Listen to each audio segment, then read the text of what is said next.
Encore quelques derniers renseignements avant la fermeture définitive du lieu. Les employés ont appris la nouvelle au mois de mai.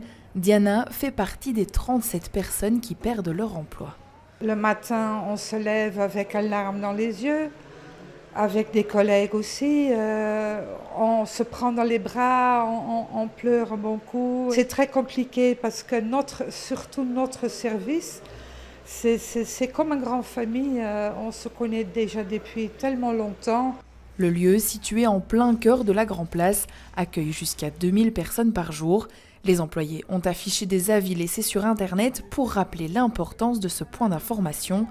Pour rappel, le gouvernement régional a diminué de 5,7 millions d'euros les moyens alloués à l'organisme. Le gouvernement prend des décisions drastiques d'économie. On pense que le gouvernement prend des décisions sur base de tableaux, sans voir ce qui se passe derrière réellement et quels sont les travailleurs qui sont cachés derrière ces tableaux. Syndicats et employés se sont réunis pour une action symbolique, l'occasion de tous se revoir une dernière fois. La fermeture de ce point d'information a aussi des conséquences pour les touristes.